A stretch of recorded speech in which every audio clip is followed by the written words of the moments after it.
Eek. Well, hello, everybody. Welcome to Aquarius Rising Africa. And I'm super happy tonight, for me, as you can tell, it's dark here, with both Caleb as well as Jessica, to be talking about these amazing. I, I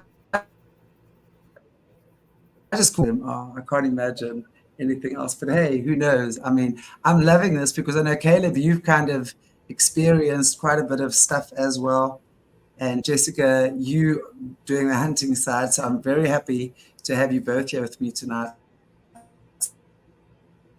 So, hello, Jessica. How are you and how was your week? Well, hey there. Yeah. Are you there? Can you hear me? I'm here. Yes. Thank you for having me today. Yeah.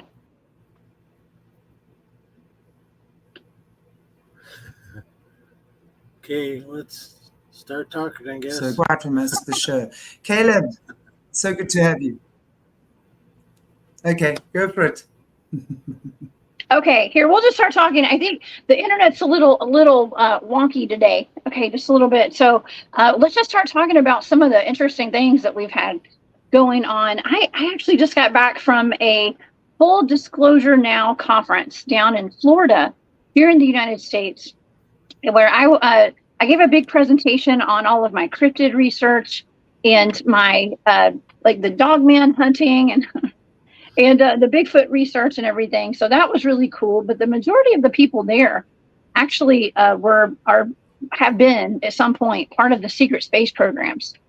And so of course I get a lot of stories. Okay, a lot of encounters when I'm at these conferences, and that's how I have actually learned a whole lot about what goes on at some of these underground facilities, the deep underground military bases. And I've been able to correlate a lot of the things that I've looked into through my remote viewing targets, where I've seen labs where they're making chimeras and holding cryptids and stuff.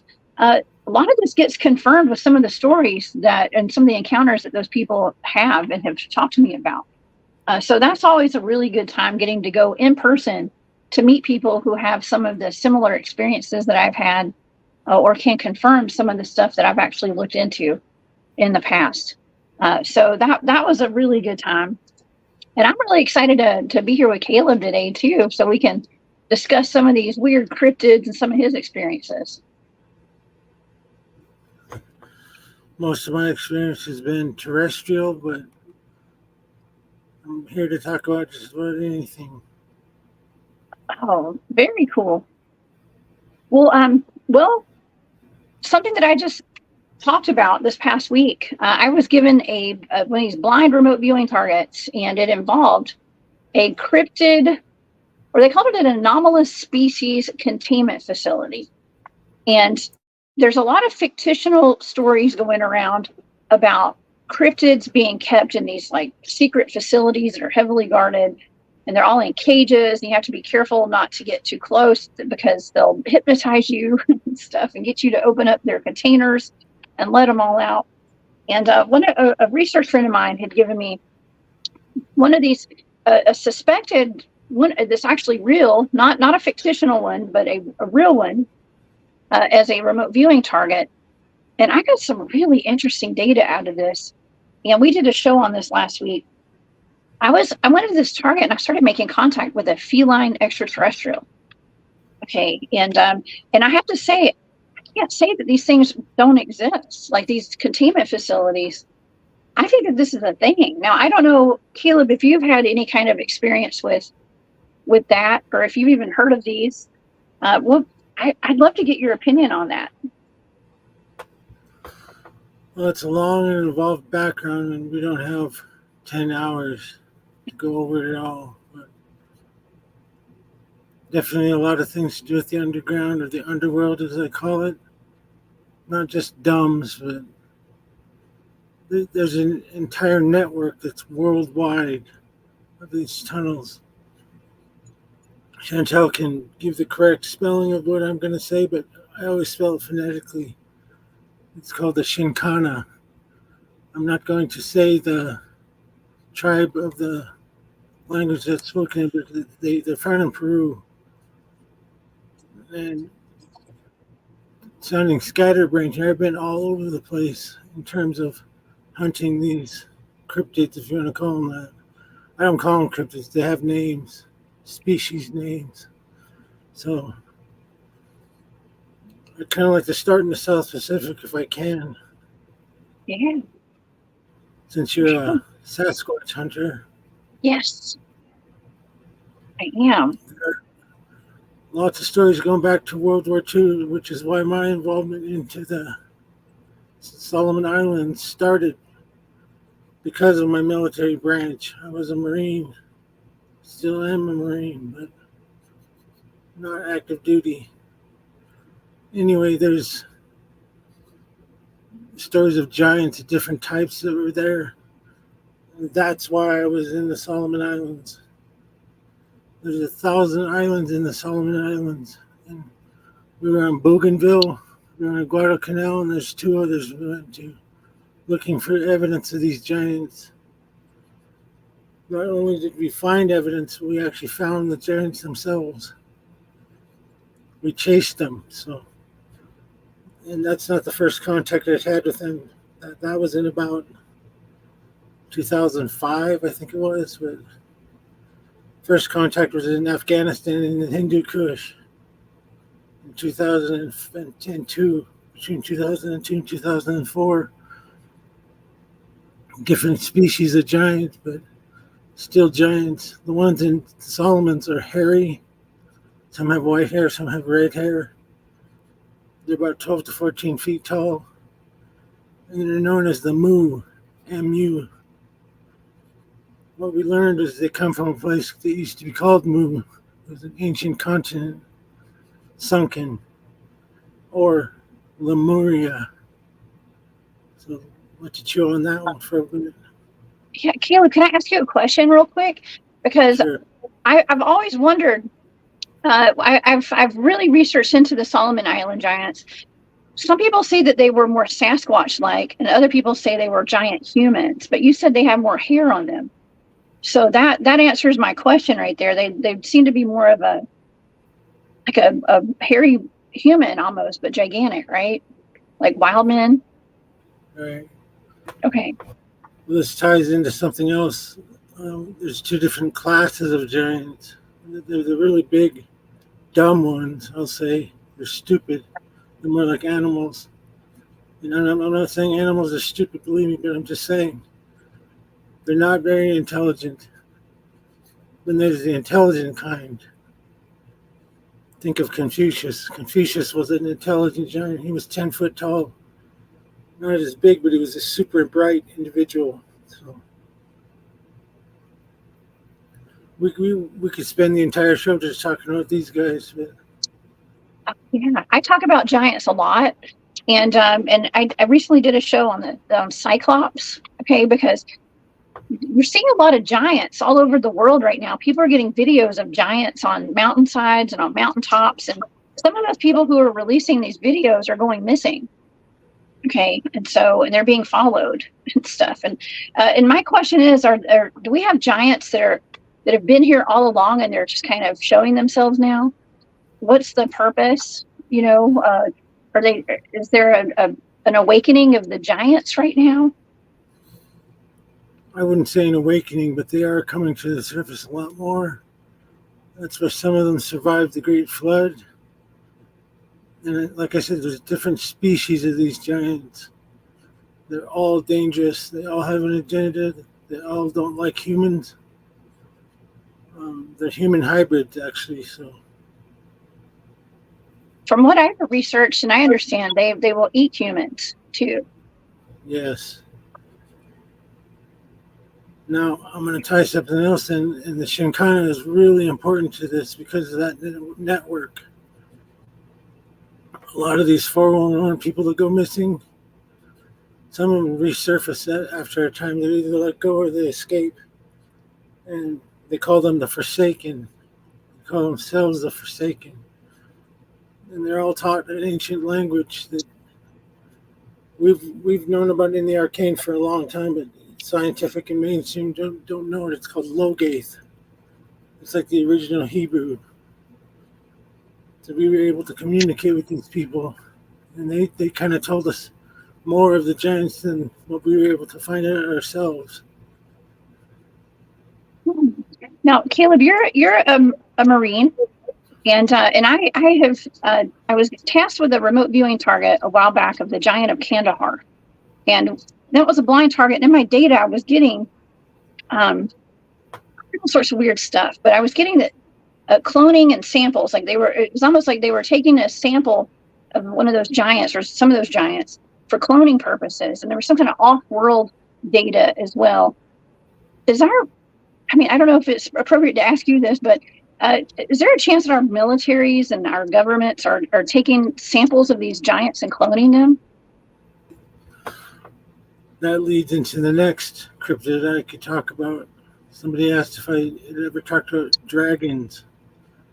Well, dragons are basically just seraphim angels, fiery serpents. Their offspring, which are part of the Nephilim families, are called the Drakenifel. That's German for dragons. You might know them as reptoids or reptilians. But they are working hand in hand with all governments of the world, especially the shadow government, if you want to call it that. That's kind of who I was working for, was the shadow. Think $50,000 toilet seat, $20,000 hammer, that kind of thing. And remember, there's more than just one Area 50. 1, 2, 3, 4, 5. How many areas are there? You have to wonder. Okay. Way more than Area 51. Yes. Yeah. This is a worldwide phenomenon. The U.S. has been in competition with Russia and China. Those are the two groups we kept running into. And by running into, I mean we were trying to kill each other every time we saw each other. So. Wow. Well, I in my experience, I do this remote viewing stuff, and I know that even back to the Cold War, America's always been competing with Russia, right? Always, and China. And they had psychic spies. America had to have psychic spies. Okay, and that's kind of how I was trained by. It's got some background. I can't say exactly who trained me. It's the head of my Bigfoot research team, actually, but he asked me not to use his name. But that's why. That's why. I guess that's kind of. I was gonna say that's what I do. Okay, because I'm sorry, my son's behind here looking at me like I do to say that. But anyways, yes. So there's always a competition. Even today we see it, which is very dangerous. Okay, very dangerous. Even going to the moon. Okay, the moon's another topic. I want to go back to you saying that reptilians are related to dragons, like actual dragons. Okay, because there's so many different dragons. I actually was out in the woods doing a dogman hunt, a couple weeks ago, and we encountered what I was told was a petrified dragon, in the woods. It looked just like a dragon. These dragons are all over the place. Okay, we're finding all these dragons. And that blows my mind that you're saying that actually the reptilians that are like humanoid that walk on two legs are related to the dragons that like fly and stuff, and the dragons. I mean, is that a form of some sort of hybridization kind of thing? I mean, I have so many questions right now. I can't even wrap my head around all this. Okay. I don't know. Maybe that's just my question. Is that, or the way they're related to actual dragons? You run into a lot of questions when you talk to me. Ask I know, right? I can tell. Yeah.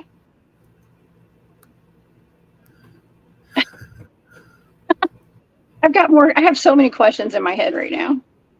I'll ask them all. All right. Well, the Drakenifel, and I'll ask Chantelle to spell that because I'm having a hard time with my tremor today. But the Drakenifel are their offspring. And they are hybrids, and it's not humans and dragons having sex like everybody thinks. It's genetic engineering. If that makes sense. Okay. It does.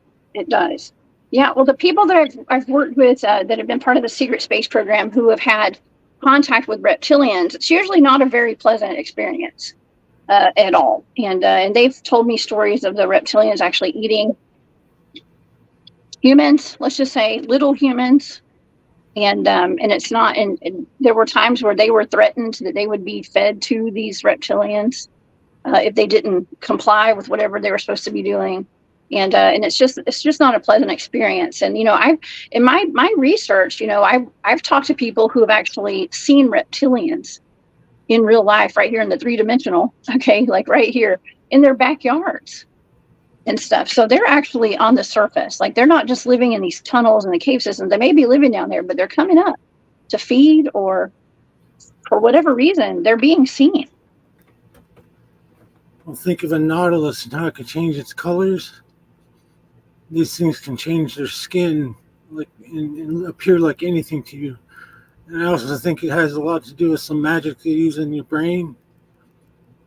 They can disappear at will. They don't disappear, they just fool your mind into making you think that you can't see them. The Drakenifel are one species. Those are the, quote, nice ones. The bad ones I'll call the Yautja, just like the Predator movies. They're the ones that hunt us.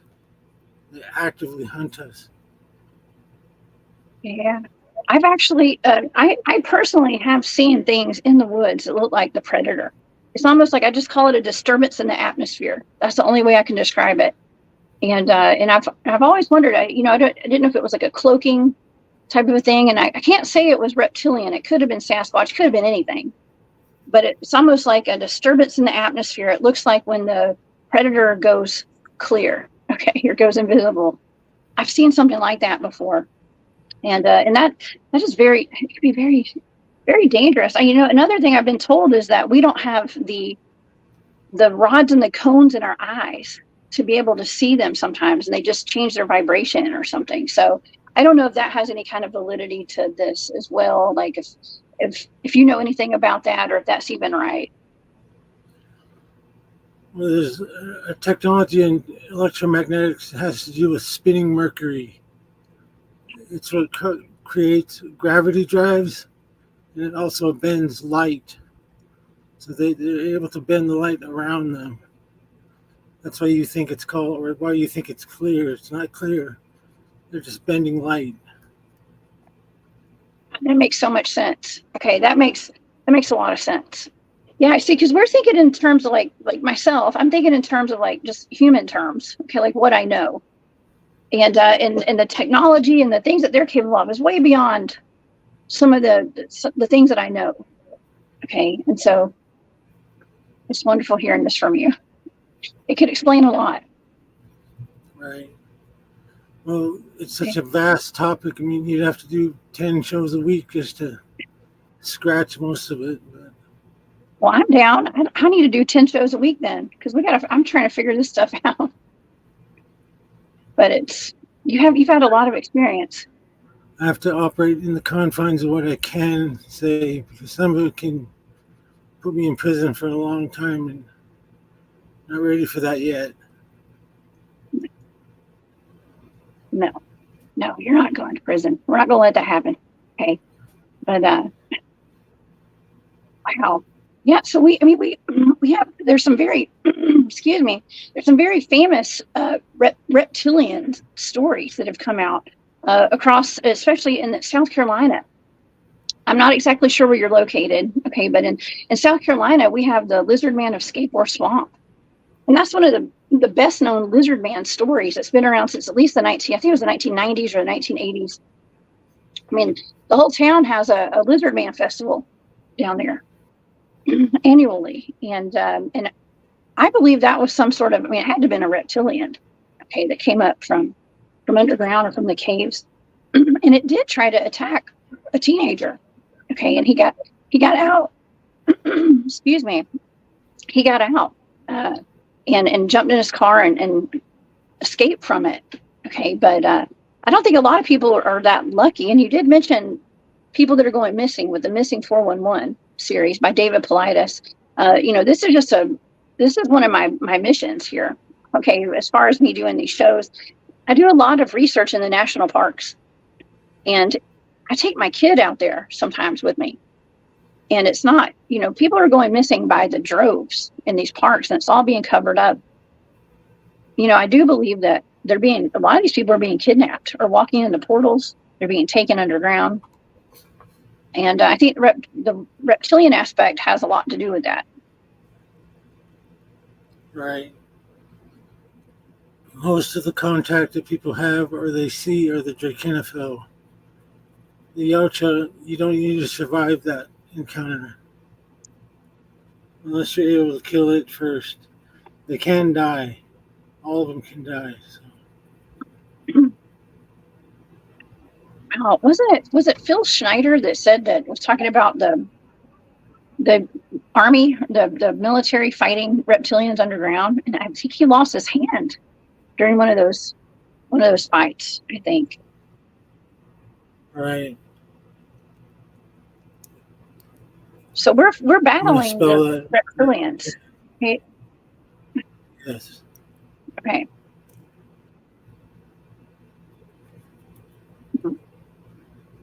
That's how you spell Drakenafel. It's in the chat. So. Drakenafel.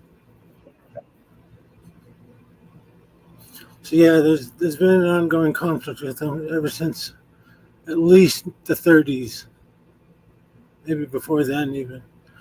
I'm sure they're on the surface before then, but that's when we started to have active contact with them. Oh my gosh. Huh. Now I've talked about the living ships. Living ships they call themselves the Mecha, MECHA, and they are angelic technology, for lack of a better term. It's super high technology, and it's what people think they see as UFOs. They can reshape, they can change into anything, any kind of physical shape you can think, but they're made of metal, crystal, and here's another one. They operate on light, pure light, which is what we have in our own veins, blood. Blood is actually light on a different frequency that you can see, you can touch, you can feel. And it comes from primary water. Anyway, the Mecha or the living ships are super advanced self-aware AI. I don't know if you heard that. I'm sure there's a billion questions that just popped up again. Oh yeah. Well, so I have my friend, one of my very good friends, has a video, and he's finally showing it to the public in person at conferences, but not online, because it was given to him by a woman who worked. It was one of his best friends that worked. She didn't work for MUFON, okay, but she was a director of a statewide MUFON agency, and so she had this video that someone had given her of an orb that shoots. It's in their backyard, and it shoots past the camera. And I encounter a lot of orbs out in the field. Okay, a lot of orbs, a lot of different types of orbs, solid orbs, iridescent orbs, see-through orbs. They could be ghosts, they could be ETs. I don't know. They have an intelligence to them. And so this orb flies past the camera, this person's backyard. It lands on the ground, and it turns into what I would consider to be an extraterrestrial, and it runs around, okay, in circles around the backyard, and it looks freaky.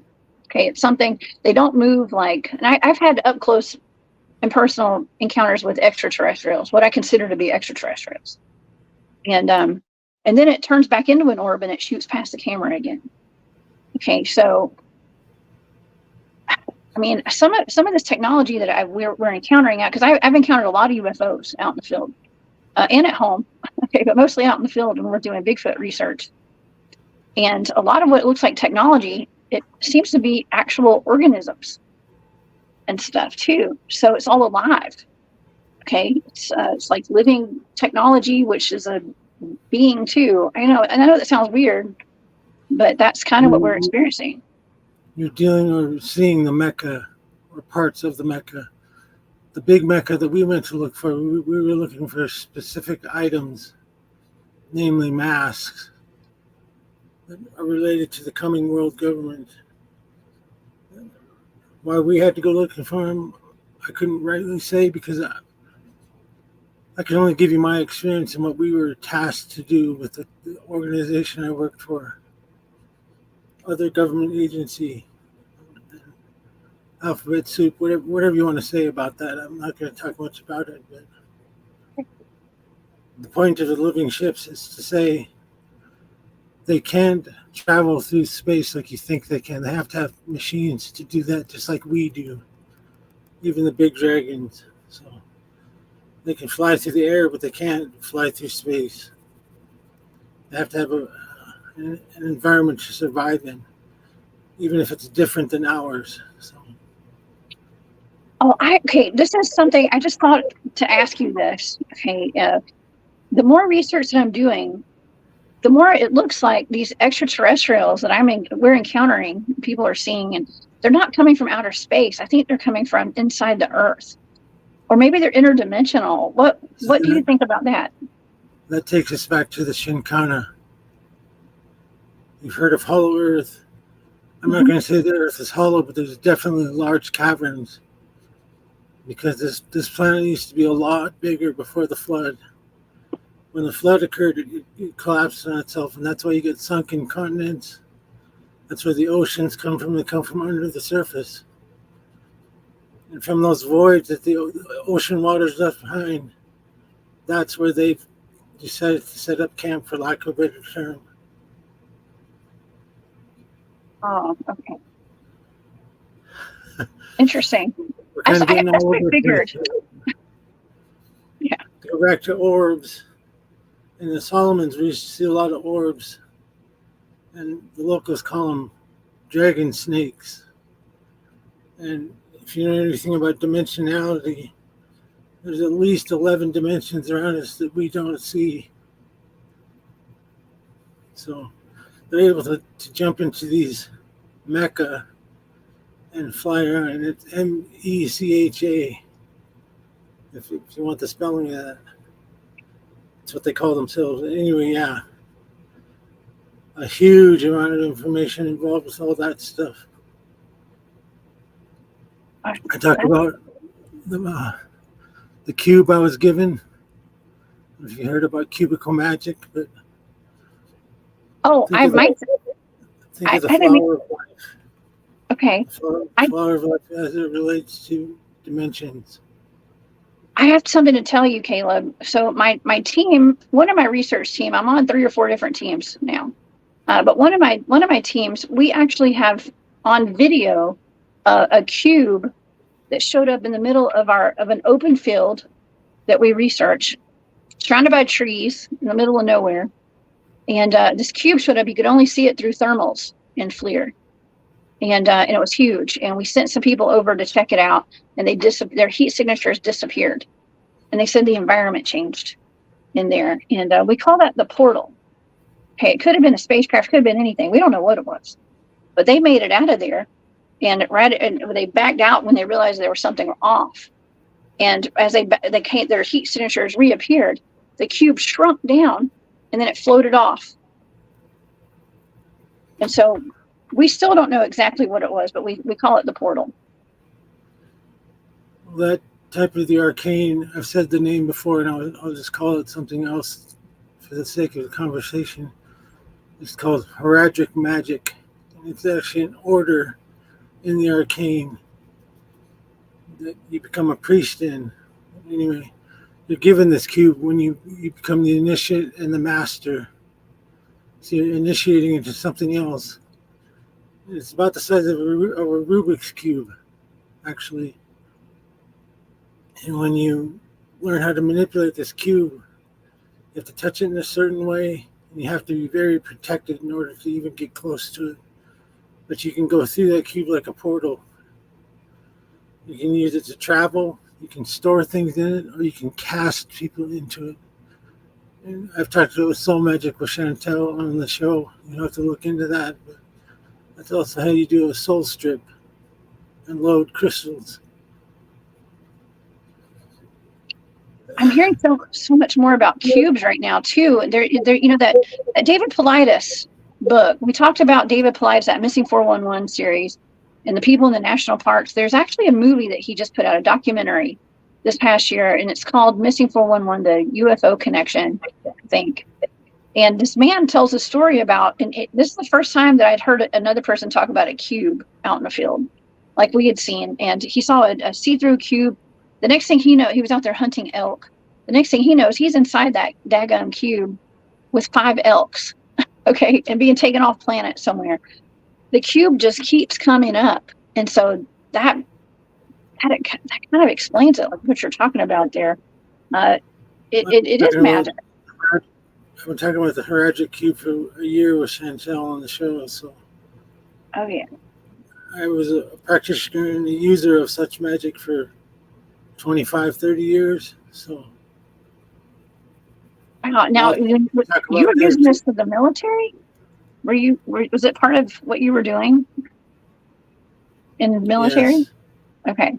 Because we hear that our military, and especially the higher up, I mean, you know, I know that our military is using remote viewers and stuff. Okay, so that's like lower level stuff compared to what you're talking about. But there is a form, there's magic being used, and wow, this is blowing my mind actually, listening to you.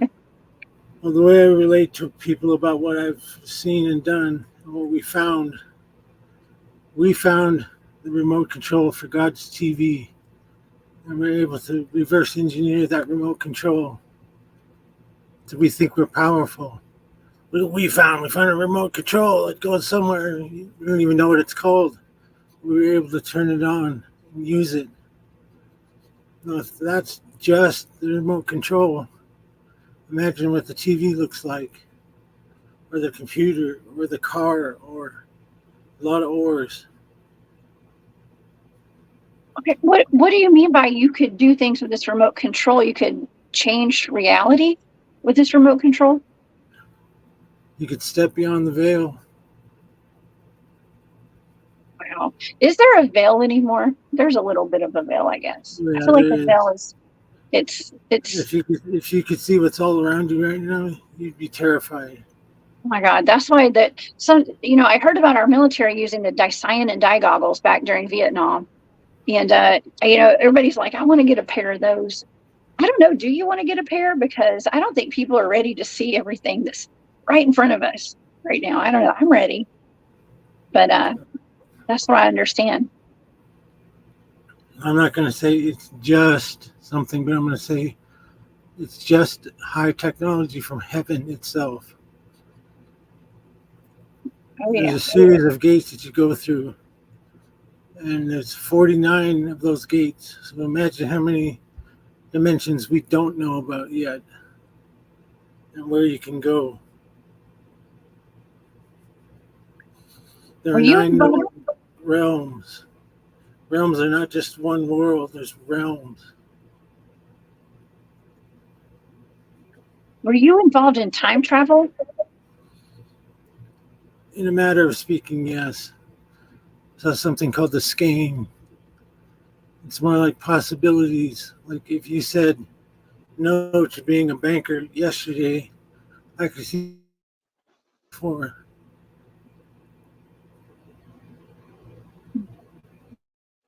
Wow. Oh, everybody went away for a second. Yeah. Are you there? You were time traveling. We went time traveling here. You there? Yes, I'm there. Can you hear me? Caleb, can you hear me? Okay. I don't know if y'all can hear me. Can everybody hear me too? Yeah, I can hear you now. Can you hear me? Okay. Okay, great. Yeah, we went through a portal just then. We got zapped. Well, it must be powerful information if we're dropping off like that. So. Yeah, it happens. It happens a lot whenever I'm talking about anything that has to do with time travel. You know, actually, okay, so I got an interesting story real quick. When I was at that same area called the Meadow, where we saw the cube out there, I was hiking into the meadow, and I heard from across the creek, across a body of water, I heard a woman scream out, "Time travel!" And the two people I was with didn't hear it, but it was very loud. And about 2 weeks later, you know, because there's no way for this is late at night, you know, there's no way for any reason for a woman to be over there in the middle of the night. There's no way to even get back there easily. Okay. Well, a couple weeks later, I realized, I was sitting there thinking about it. That was my voice. That was my voice. And it took me a while to even realize that. So I don't know. I'm not saying I would have access to time travel technology in the future. Could have been just me remote viewing and doing a deep mind probe on myself at some point. But it was weird. It was really odd. Right. Yeah. Well, it's a complicated subject without a lot of context I'm giving you right now, but it's called the skein of time. And there are 3 angels that control that. So they're known in one language as Clotho, Melchizedek, and Lothario. The weavers of our reality as ordained by God. It's all very spiritual. And everybody froze again. Can the chat still hear me? I can hear you. I can hear you. Yeah, we can hear you. I can hear you. Can you hear me? I can now. I hear you. Yeah, we're talking about high level stuff here. So anyway, back to the cube. The cube can be any size, depending on what you want to use it for. And most people will see it as an orb, because again, it's bending gravity around itself, so it appears circular. It's actually just a cube still. Cubical magic. It's all base 10 mathematically magic, not base 9. In the arcane, they consider 0 a number. Okay. Orbs are cubes then. Can be cubes. I never even thought of that. Because I see orbs. I see orbs all the time. That is odd. I mean, a lot of times when we go out there, I've kind of, I don't know for a positive. I've never seen an orb turn into a Bigfoot. I've seen an orb turn into an ET. Okay, but some people think that orbs, you know, we see an orb shoot through the woods and then we hear a Sasquatch growl. I've had it happen at least once or twice. An orange orb shoots through the woods and then it's like it turns into a Bigfoot. Okay, so I don't know if that's magic. They've tapped into this magic. I mean, is that a possibility? Well, it's not that they tapped into the magic. That's what they use all the time.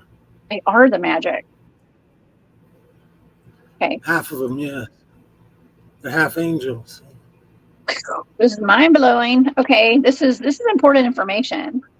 Okay. Wow. All right, so there's a billion things we talked about. I don't want to confuse it anything more. I haven't even touched on some of the other cryptids that I know about.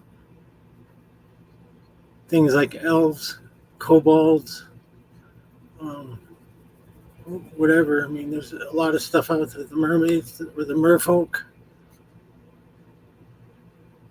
Yeah, mermaids are all over the old world maps and stuff. I just talked about that. The mermaids and the unicorns and the dragons, they've all existed here in this reality at some point.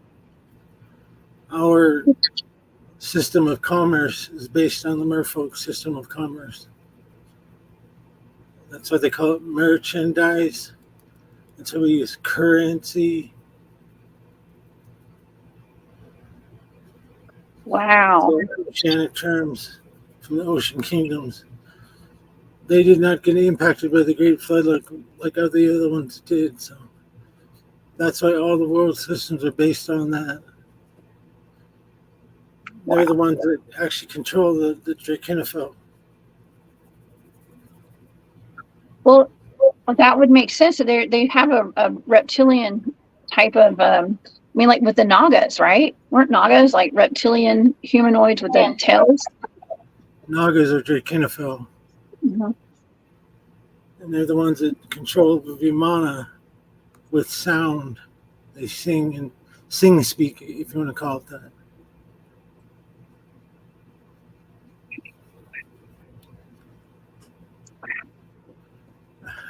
There's no real direction to take when we're talking about this, so I know, right? I have to pick a subject. Oh yeah, I was just talking about the mer people and some of these old maps, like even from the 1500s. You know, we've got maps depicting them, and I was making the connection to like Starbucks logos and stuff. You know, it's kind of like in our faces. You know, so like what some of these things are. And, the symbolism that's used today has a lot to do with our hidden history, right? And things that have been hidden from us for a long time. Starbucks logo is Ashtaroth. That's her name. Right. Yeah. It was interesting because I think that in the logo, the reason I brought that up was because in those maps, the mermaids, the mermen, the merman people look like they have a double tail. Like it's not just like one tail, it's like two tails and they curve up, you know. And so I thought that was interesting, and so I made the connection to that logo. All right. I had not seen a tail that split into two, almost like a snake's tongue, you know what I mean?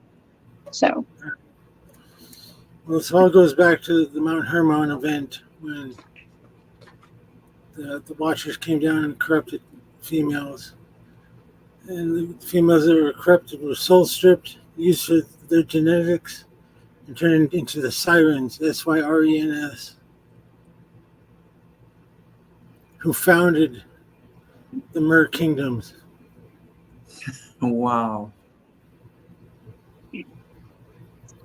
Oh, well, we're having mermaid sightings to this day too. There's videos of fishermen out in the ocean. There's videos.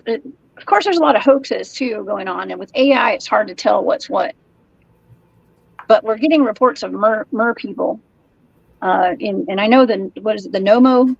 Okay, the Nomo, the Dogon tribe, talked about the Nomo, right? Aquatic beings. That's something that I'd look into quite a bit. I've been given several mer people type, aquatic mer people type of like remote viewing targets and stuff, and I could confirm through that data that I do believe these things still exist out in the oceans. Right.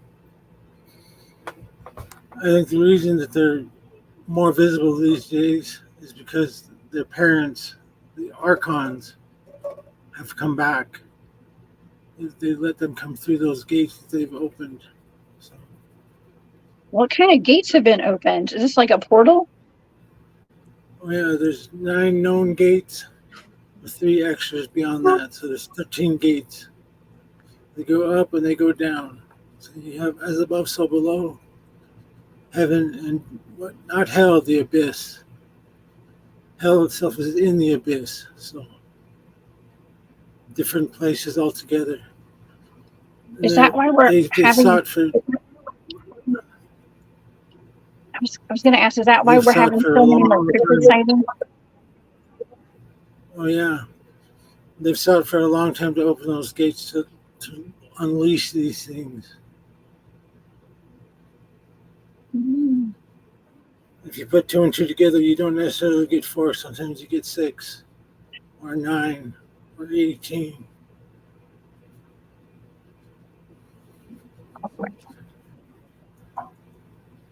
That's so loud. It's super loud. Okay, so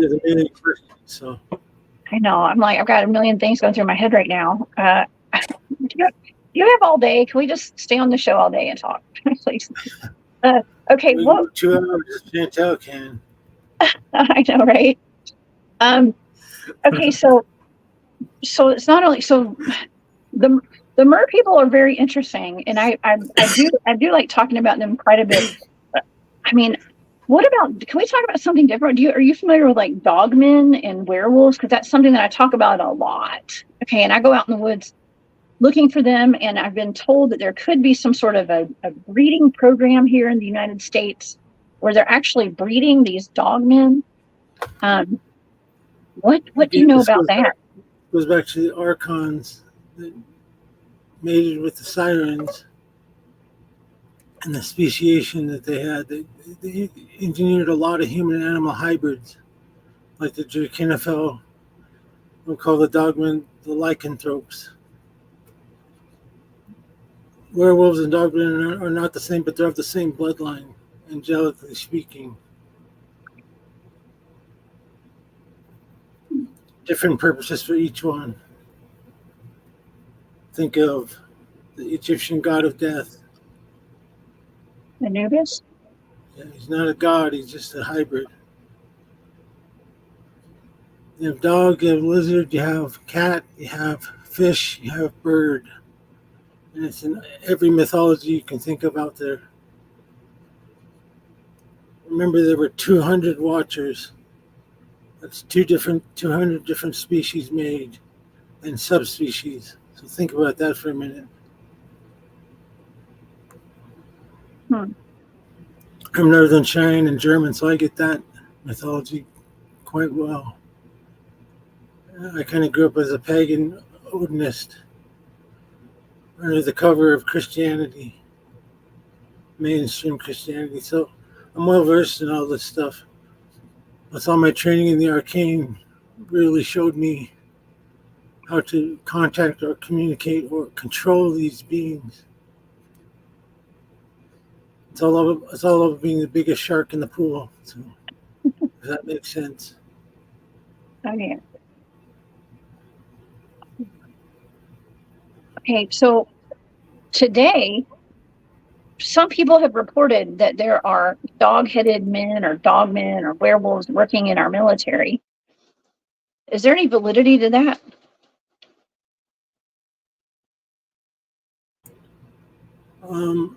I personally didn't see that. I just mostly dealt with Jerry Kennefeld.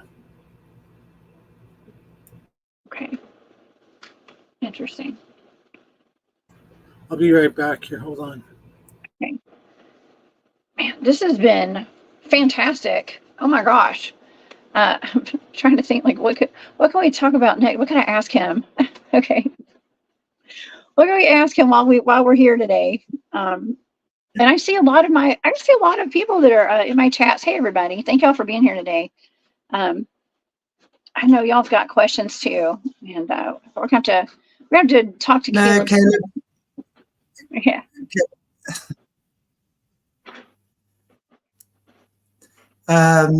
Yeah, I know my internet is very bad to begin with, so that's also one of the reasons I'm staying silent in the background. I can kind of hear you guys, but mostly I can hear you. But wow, what a super interesting discussion. I mean, I love, you know what I'm enjoying, and you must see me beaming from ear to ear, because I'm loving the questions, and I'm loving, obviously, you that's been doing this stuff. You know so much about it from this perspective, and of course he comes from the other perspective, and kind of, I think, answering so many questions, right? I mean, you've definitely had some answers tonight from things you've had questions for. Yeah. Yeah, especially the cube. Oops, okay, like the cubes. That the cubes are something that I've really been trying to do some deep dives into and find out about the cubes. Now, this is something brand new. This is brand new information for me with the cubes and the orbs. This is all new. So now I have a lot more to think about. Okay, and to ponder it, because I love this. It's expanding my consciousness today with some of this stuff, and I've just been looking for answers. Didn't have enough already. Well, this is what it's all about. Absolutely. This is what it's all about, and to do this live is wonderful, because everybody can see like everything moving in my head right now. I got all the pulley systems going. Okay. It's just I'm thinking. I'm doing a lot of thinking right now. For a lot of cryptozoology people, It's It's hard amazing, though. And I mean, it's it's hard to understand for them sometimes that cryptozoology and the arcane are connected. Mhm. The magic world. Oh, It all goes back to the archons. oh yeah. There's definitely I've always said this. My team is 100% on board. We know there's an X factor to all the cryptid activity, to the cryptids themselves, and it's just, you know, putting our finger on exactly what it is. We don't know because it's so supernatural. And I don't argue with people. There's a lot of people who are just getting into the Bigfoot stuff, and they think it's just a primate in the woods that roams around and eats and makes beds and nests and stuff. No, I think it's way more complex than that. And I know it. And there is a magical aspect to all of this, and I've always felt that. As complicated as they're fragmented beings. They were never really meant to be. So they go around playing house, I guess if you want to say that. Especially the dumb ones. The smart ones have cities underground. They have huge cities. I knew that there was a wide range of Bigfoots out there, Again, from that the relates ones to the Shinkana. So. Mhm. Shinkana means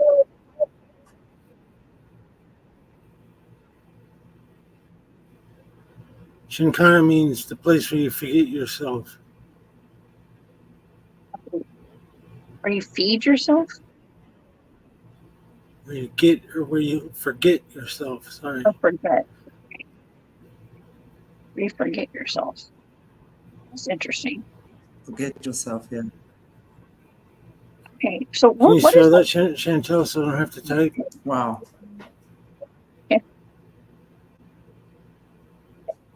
Yeah. Is the word Shinkana? Yes.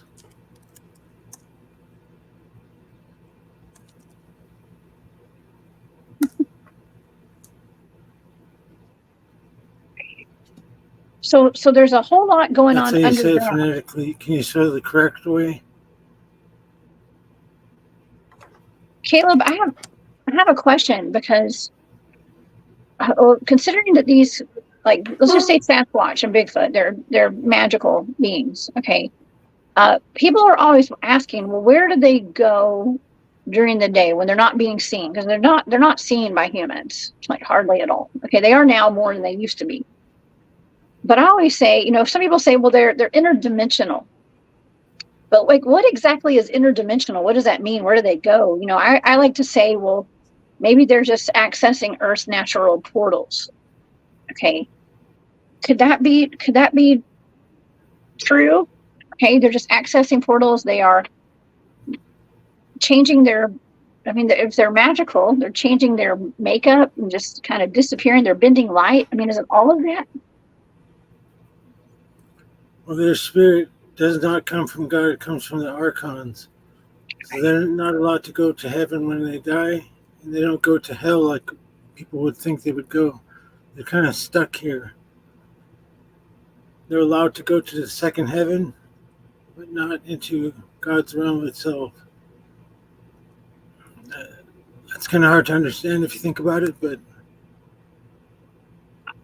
the reason they want to try to make something of here is because this is all they have. Oh, wow. I've actually pondered that as far as Bigfoot being spiritual and not knowing, because some say that Bigfoots are just a tribe of humans. They're just big, hairy humans, kind of, but they're something completely different, right? So Yeah, they're different. they're not human. No.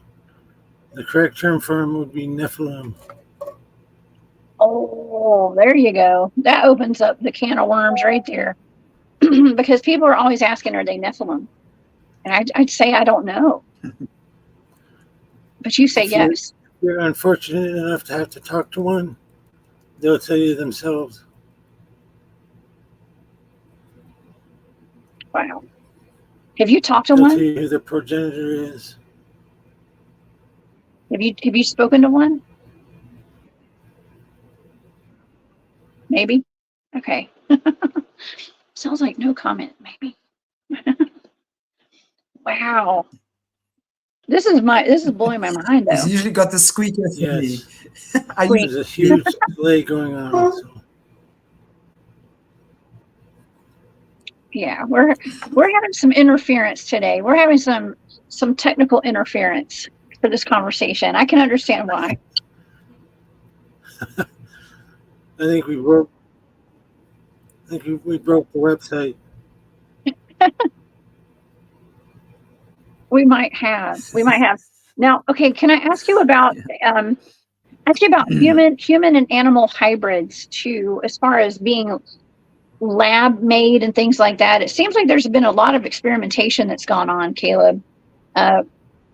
From what I've spoken when I've spoken with my secret space program friends, a lot of experimentation going on, and we're trying to figure out where all these dog men are coming from, and the ones that are attacking people allegedly.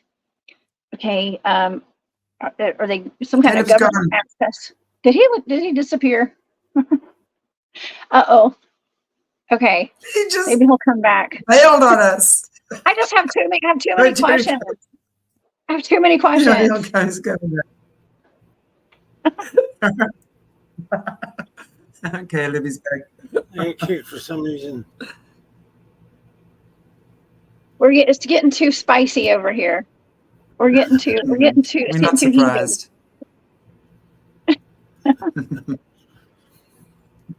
Well, And Caleb just got abducted. It's not necessarily human animal hybrids.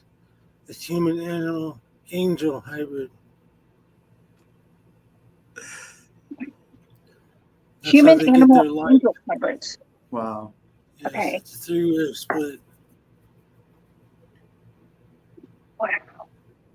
Wow. This is a continuation of the Nephilim story from antediluvian times. Genesis 6 in its actual interpretation is very relevant.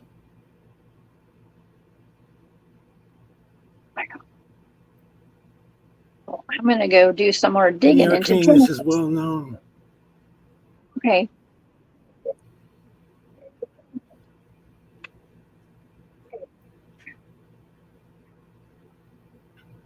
Well, what else do you want to talk about? Wow. Like I said, I can go another hour if you can. I'm trying to think of what else we can talk about here, because what about werewolves? Okay, werewolves are a little different, right? I just talked, I think it was last night. I don't know what day it is. Okay, I can't remember what day it is. I think it was night before last. I talked about where we have a lot of werewolf sightings. And my guest had taken 2 reports of werewolves. Even some of these things are wearing human clothing, okay, and stuff. Now, I it's my belief that they were, people can potentially transform through magic into animals sometimes. I mean, what is your opinion on werewolves? Well, I think the term skinwalker is a little overused. Yeah. But there is a form of magic that you can, for lack of a better term, sell yourself to. You can pledge allegiance to that allows you to shapeshift. It's actually really dangerous magic because you can't come back from that. Once you make that choice, you've made the permanent choice to be that. And that's how you're going to die. So, Yeah. in my opinion, that's what werewolves are. Lycanthropes. Yeah, I mean, they were once human and they're no longer human. They can actually appear as any animal, not just wolves. Yeah, what I hear seems very dark. It's like dark magic.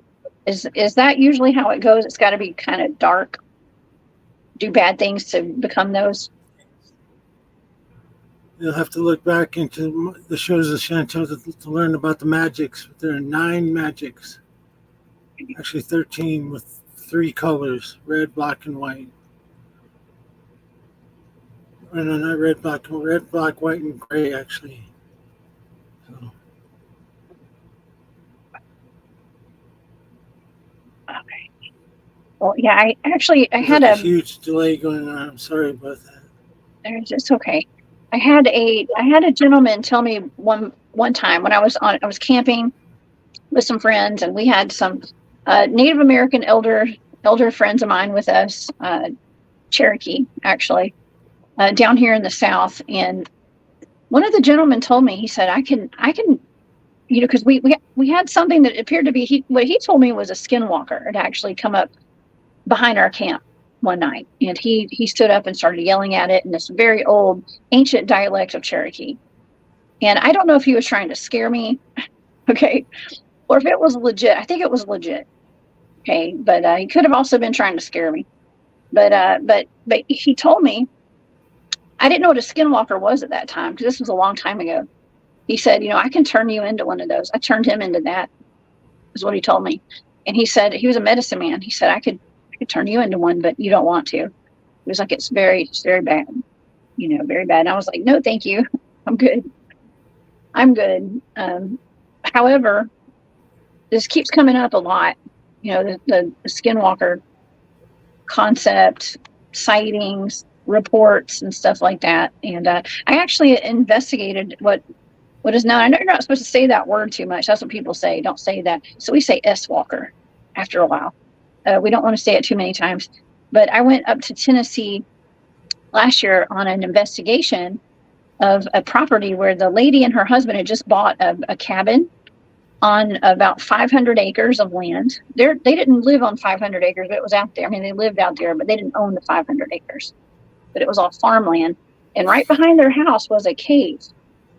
And this cave was huge, gigantic cave, 30 feet from her back door. And they were having, their chickens were being stolen. And somebody was opening up their chicken coop and taking the chickens that looked, they were taking them into the cave. Now, I'm a tracker. We got over there to do an investigation. You know, there were no tracks, no track lines, there were no footprints. There was no sign of anything. Whatever was taking her chickens was like crawling on the wall or something. But we did find some footprints and stuff. But they said that that cave had been used by the Choctaw Native Americans. The medicine man had banished a bunch of skinwalkers into that cave. And so it was known as the Skinwalker Cave. And so we went there investigating, expecting to run into some skinwalkers. Okay, I had to prepare for that. It was not fun preparation. I was actually kind of scared a little bit because I didn't know what I was going to encounter when I got inside of it with my team. But she also had Bigfoot activity going on there. But her house would shake at night, like there was something underneath the ground. So I assumed there was some kind of deep underground military base there, or some kind of train system was running under her house or something. But would that make sense though, with like skinwalkers and caves? And we mentioned caves earlier, and the deep underground military base connection too. Well, it all goes back to the Shinkana. It's a huge network of caves and tunnels that goes under pretty much everywhere on the planet, including under the ocean. It's related to the ancient world, the antediluvian world, and back to Mu and Lemuria, the sunken continents. The Solomon Islands are the tops of the mountains of those continents. So, wow, interesting. Well, I was doing some research. I had another remote viewing target thing on Pyramid Lake.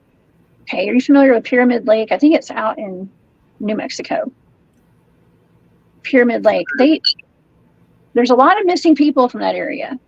A lot of missing people. They go missing. They tell, especially white people, they say, don't get in that lake, okay, because it's cursed, and you will be.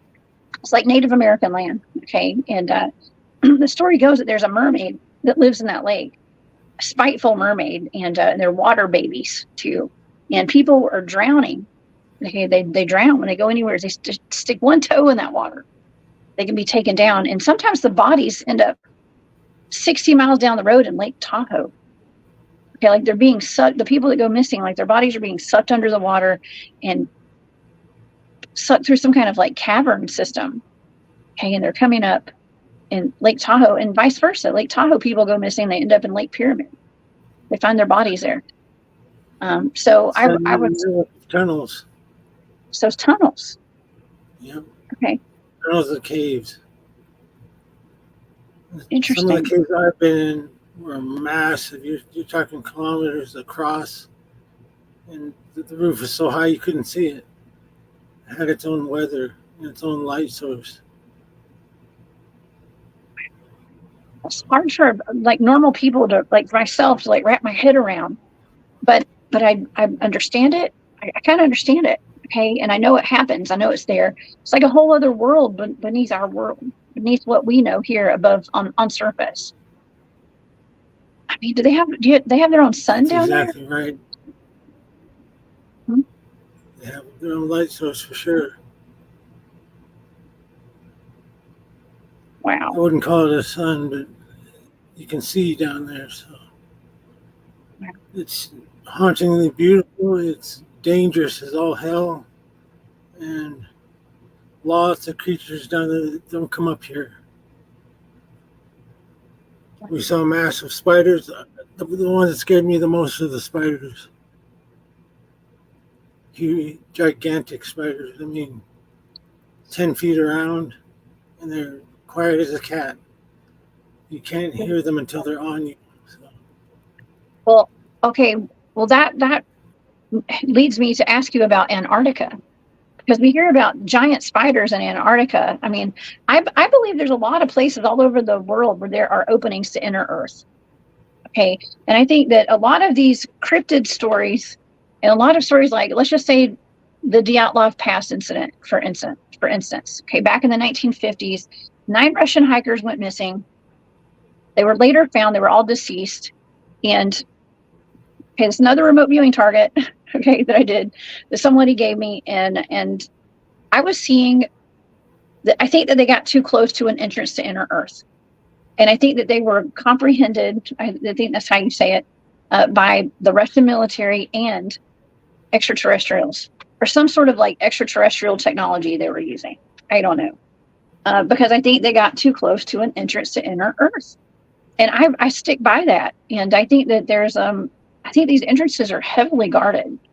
But it's not only to keep us out, but to keep stuff from, or to keep us out of going there, but to keep stuff in so it doesn't come out.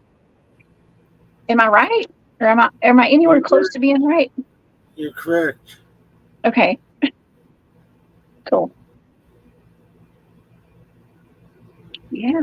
And we see caves. Caves oftentimes have rebar, like this real thick, like iron bars on the entrances to some of these caves. I don't think they're trying to keep us out. I think they're trying to keep stuff in. But that's my opinion too on that. Well, again, it's about containment. So. Yeah. Oh yeah. Okay. Let's go back to Antarctica.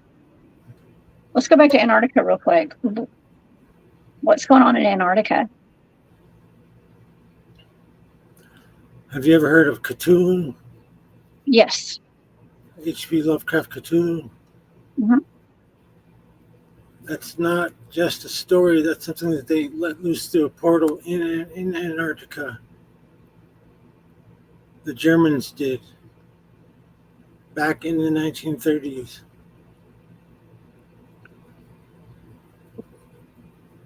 Oh, wow. I always find it interesting that the elite go down there, and right before Trump took office, right? Like John Kerry went down there, Buzz Aldrin. I heard Buzz had a heart attack down there, I think. Okay. There's people want to go there. Okay. There's something to see there, whether it's lost civilizations. I mean, something is down there. But yet we're not able to travel down there. That's normal folk. Okay. I'm not supposed to go down there. But there's definitely something being hidden down there from the general public. Right. So. Yeah, it's being hidden not just there, but everywhere. Yeah. Well, hidden history for sure. oh yeah. lots of hidden history. Well, but a lot of what I call cryptids, okay, a lot of like hybrids, a lot of chimeras, sea monsters and sea creatures are around Antarctica. They talk about the organism 46B, that's supposed to be a fictional story, but there are all sorts of sea monsters and stuff too that are hypnotic or hypnotizing and telepathic. I mean, I'm finding that everything that I've encountered so far, from what I consider to be extraterrestrials to Sasquatch, they're telepathic. Okay, a lot of these beings are very telepathic. Right. They can't read your thoughts per se, but they can inject thoughts that are not your own into your thoughts. Mm-hmm. They can convince you of anything, pretty much. Really dangerous. You have to be very protected to be around them. That's why mind control is so important when it comes to the research that I'm doing, being a cryptid researcher and being trained in remote viewing. It's just the mind control aspect is more important than anybody could understand.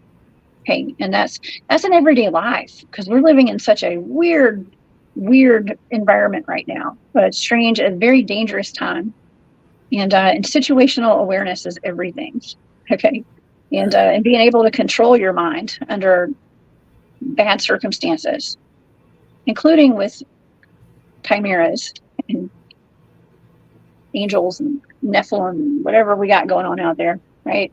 At the end of the day, the ultimate goal is to reinstate the old world, the free energy, the power structure, the architecture, all that stuff. They want to bring all that back. And they want to delete us. Use us as cattle, as food, batteries, whatever you want to call it. They hate us. That's the number one thing you need to know about them. They might make you think that they're good and they are beneficial to us. They're not. They hate us. I'm finding that in everyday life with people I know too. Okay. Right. No, it's not funny, but I'm just saying it's yeah. I've been through some stuff this past couple of years. Just saying.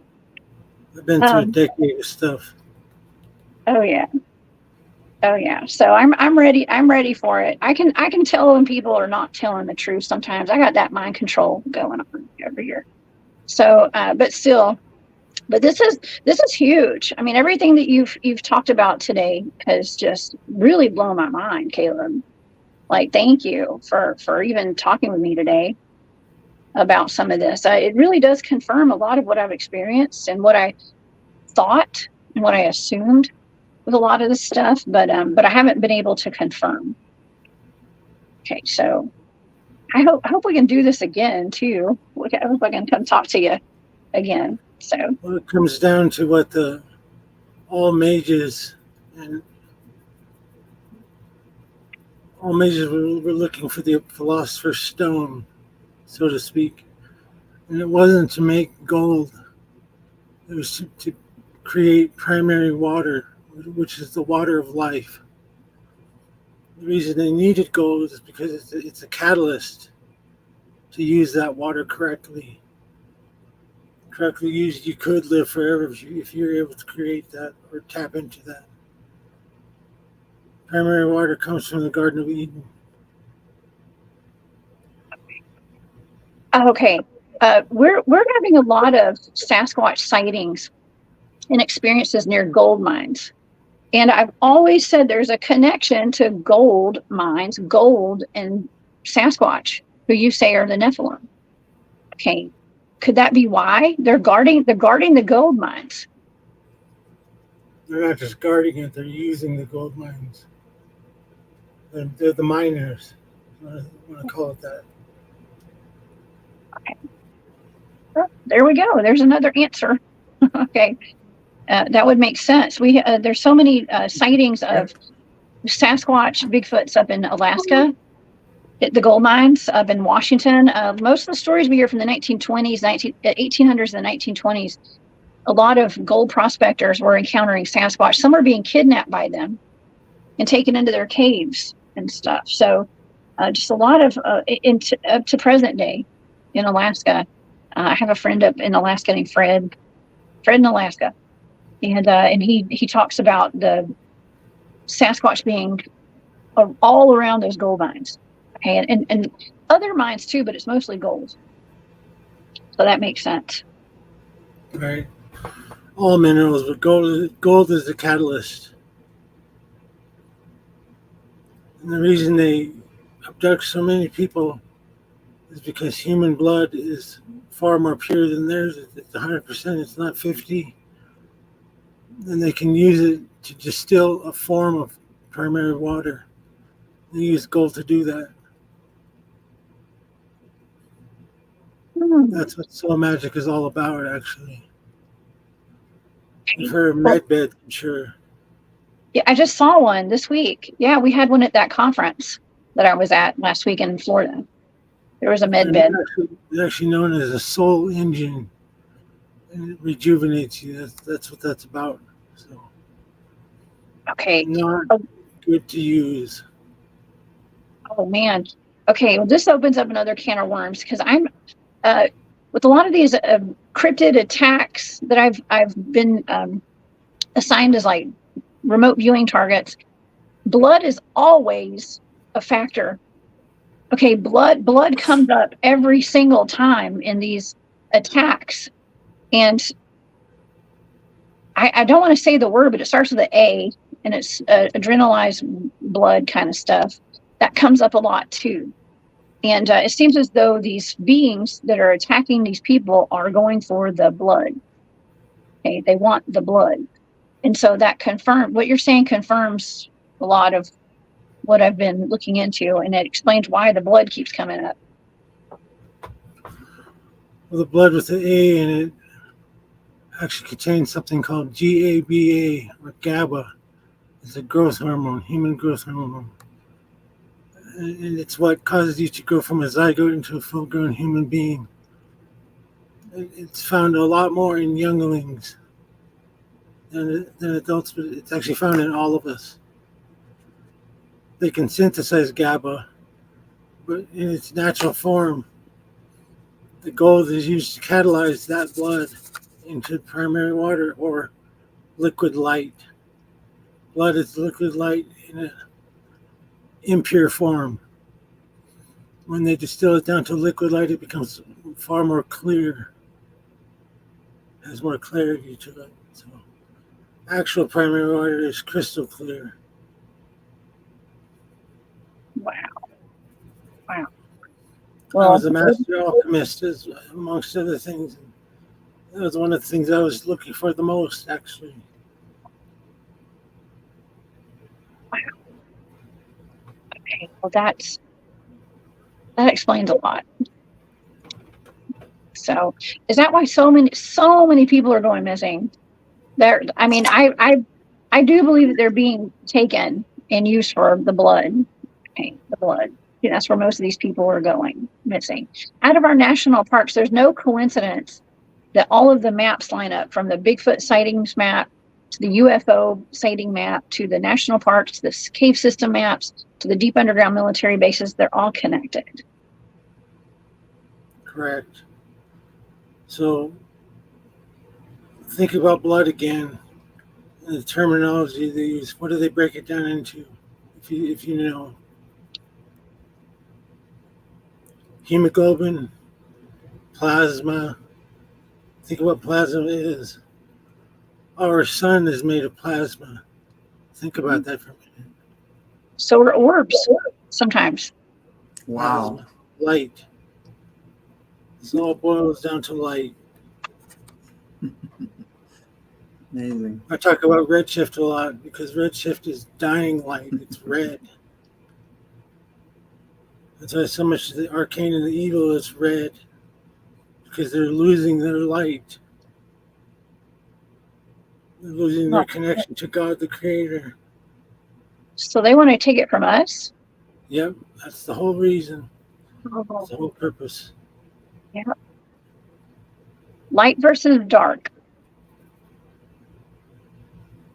Wow. It's a lot more complicated than that, but Right, And I'm sure. just to be informational.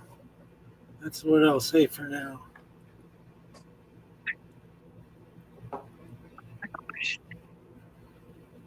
Wow. My mind's pretty So- blown today. Wow. I'll introduce a subject called cobalt. You've heard of cobalt? Cobalt, yeah, like cobalt blue. No, KOBOLD. Oh, something different. Okay, cobalt. I don't know what that Yeah. is. Can you spell that, Chantelle? COBALT. It's mined here in Africa. No. KOBOLD. It's a creature, kobold. Not the same one. KOBALD. Okay, sorry, wrong one, guys. Wrong one. It's what you know as little people. Little people. We have a lot of little people reports right now. A lot of them. Irish call them the Danishi, or the good people. Others might know them as goblins, or leprechauns, or dwarves, or gnomes.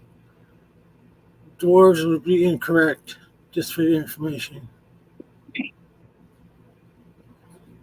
So, what do you know about cobalt? This is the first time I've heard of that word. I don't know about it. It's their actual name. Lots of subspecies, but that's what they're called in the arcane. Cobalt. Okay. And it's just, it covers all the categories of the little people then. It's The species. the umbrella Yes. term. They're like Even the subspecies. of the same duendes. creature. Hmm. I know a lot about the little people myself because I'm Northern Cheyenne. I've seen a lot of them as a child. I was told to stay away from them. They live in boulder fields. Think 411. Yeah. Okay. Yeah. I mean, kidnapping children Right. and humans. And yeah, we hear about the Incinerock people up in Alaska. Incinerock, I think is how you pronounce that. The little people up there. We have duende sightings across, I want to say South America, Central America, probably here too in the United States. But lots of little people are showing up right now. Right. And they're Yeah. not known to be friendly for sure. So No, not friendly at all. And as a matter of fact, my friend, one of my very good friends, who's a research buddy of mine, he has a video at a national forest. He was taking a video of what looked like an extraterrestrial. He was looking for Bigfoot, but that's when we get video of other stuff usually. And he has a video of what looked like it's like 4 or 5 little people walking in a line, just kind of scooting along the way. They look like little trolls. I always assumed it was probably little extraterrestrials, but I think they're probably little people. right. The cobalt.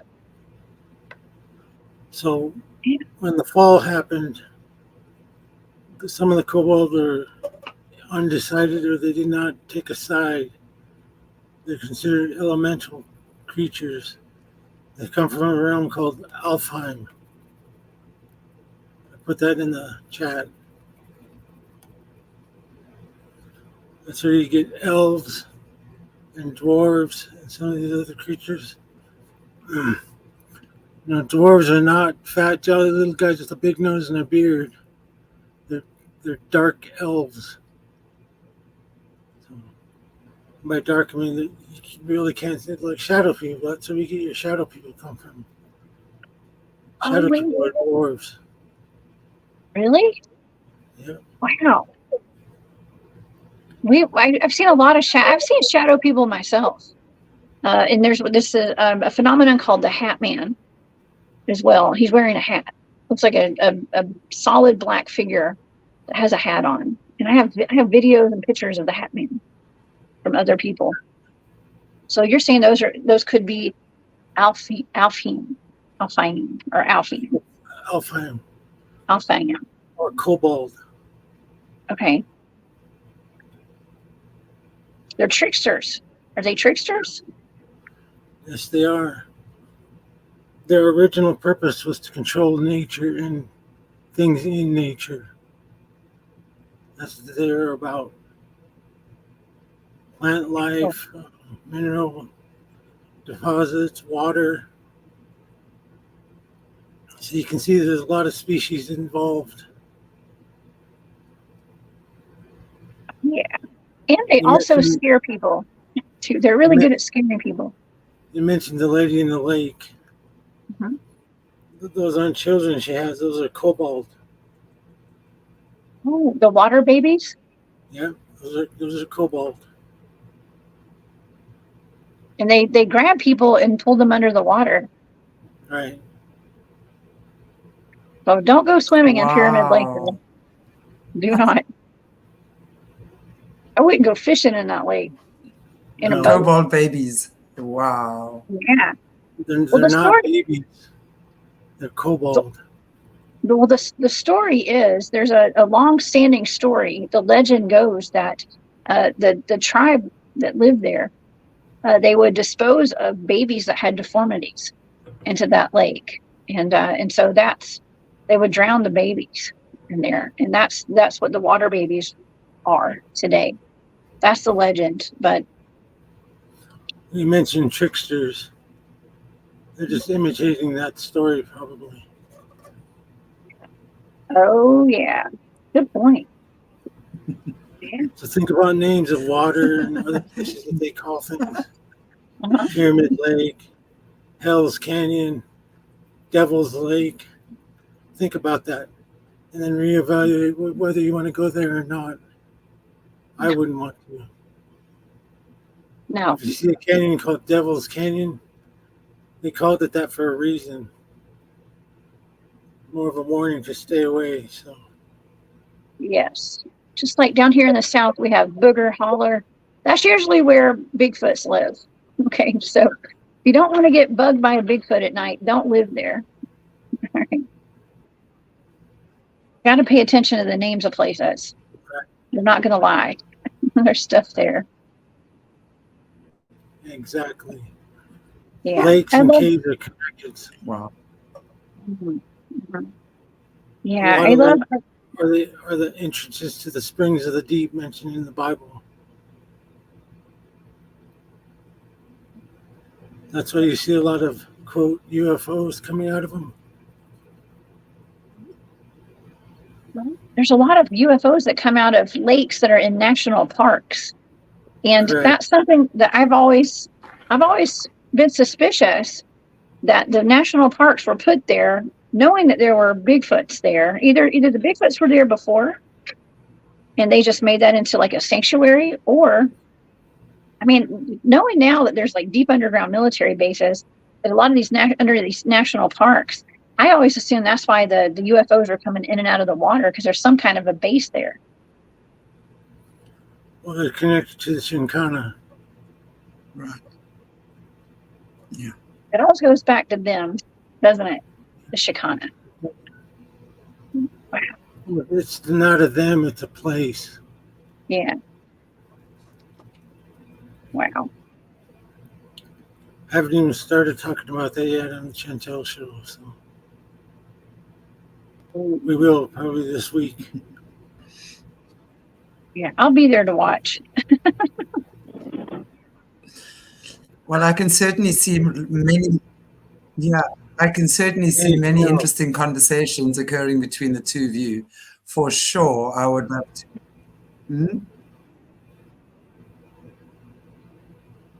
Am Oh, I yeah. lagging again? I hear you. Okay. All right. Well, Jessica, do you maybe have one more question for Caleb before we call it a day? Or is there anything you want to wrap up with? I'm going to ask you to wrap up because of my lag, if you don't mind. So I'm just sitting here being entertained tonight by you two, and it's awesome. I know. I mean, I have a million questions to ask Caleb, of course, but yeah, I mean, I can't think of one, because if I ask one question, we're just going to be here for a long time. Okay, so I just wanted to thank Caleb for allowing me to ask questions today, and for us to have this we'll great do more. We'll do conversation. more in the future. Thank you. I can't wait. It's been fantastic. I've really I've come to a better understanding of some of these things that I research now because of this conversation today. And I know everybody that's watching and listening in have too, especially my crowd. I have a lot of my crowd here with us today in the chat, and this is we need to have these kind of conversations. It's important that Caleb does talk about this stuff, and that I can come in here and ask some questions because it does elevate the consciousness. And people want disclosure, right? They want disclosures of what's going on. Well, this is real disclosure right here.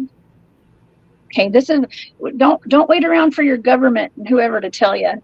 Right. They're never going to tell you. You have to, just. And you can see me, like I'm learning stuff, and we're all learning stuff right now. You can see I've got some shocked looks on my face. I'm like, oh my gosh, never thought of that. This is where we find the answers right here, doing stuff like this. So thank you, Caleb, and thank you, Shanti. I appreciate both of y'all for letting me be here today. Even though it's boring, look into the Arbitel series. That'll teach you a lot of stuff about what I'm talking about. Okay, I will. I have to say, I do struggle with a disability, so it kind of affects my voice and the way I talk. So I have to apologize about that. I'm not always clear. You're perfectly clear. I could hear everything you said. I was hanging on every word. Seriously, I really was. And you're very eloquent in the way you convey everything that you have to say. So thank you. I think you're a gem. Okay. I think you're a national treasure. All right. And don't stop talking about what you're talking about, Caleb. You're amazing. I give all glory to God who saved my life. It gave me a hope of a future. The sacrifice of his son. And that's how I believe these days. Before then, I was into deep darkness. So 35 years of it. I became a master mage, so you haven't even scratched the surface of it yet. Wow. Well, Chantelle hasn't even scratched the surface of it yet. Well, I think it's yeah, I was gonna say, I think it's important that I trust people more. And I'm not saying like I do trust people a little bit more when they've been through, they know the darkness. Okay. You know the darkness, and you can talk about it because you're putting light on it. Okay. And you have to know the darkness to know the light.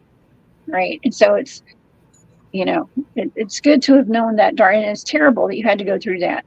Okay. But the way you can talk about it, say those are the most important people I know, the ones who have experienced such darkness like that. Oh yeah. There's a lot to tell with the military experience. Oh yes. And the arcane experience to talk about. So lots of shows to come, I guess. As long as I stay alive. You know what? I'm going to write up some questions for you for next time. I'm going to start making a list. Okay, I'll make a list for the next time we come on. Maybe next time we won't have a delay. Oh, we're going to get audio. We're going to get all sorts of technical issues because of what we're talking about. It always happens. Just expect it. Yeah. Yeah, it's okay. We got through it. Yeah, it does. Wow, I need to go and have my. Yeah, I'm happy. I'm happy that it was the two of you, not only because of my internet, but also because I think I knew it was going to be a fabulous discussion between the two of you. I love it because,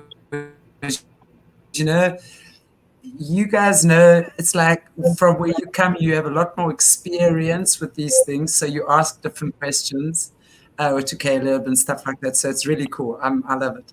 And I want to just say again, I don't know if I'm lagging. Can you guys hear me? Am I talking to myself? I have no idea.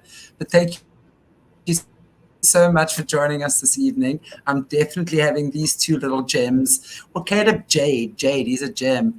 So he already has it in his name. What can we say? So Caleb, thank you so much for being here. I know that sometimes you do have a hard time. And I know I appreciate you. We all appreciate you. Yes, so much. Thank you so much. And Jessica, I loved you and the way you and Caleb are connecting. Definitely again. And I want to just say thank you so much for all our beautiful viewers in there. And I so appreciate you guys.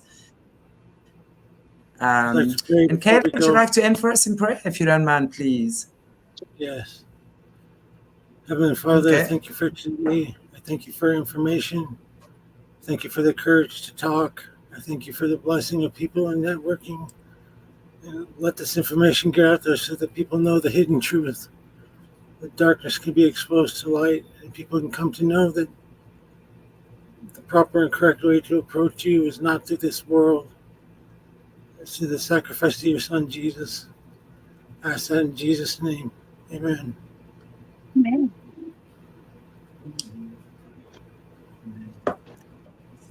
Thank you so much, everybody. Turn sideways. Thank you, everybody. God bless you all. Yeah. You just flipped over, babe. we look forward to seeing you all again in a couple of weeks. Tomorrow we have Jesse as well as Bryce, and then Caleb. Hopefully we might see you on Thursday again. I'll keep you guys posted. But take it easy, and most definitely have a beautiful day. And if you can't be good, be good at it. Goodbye.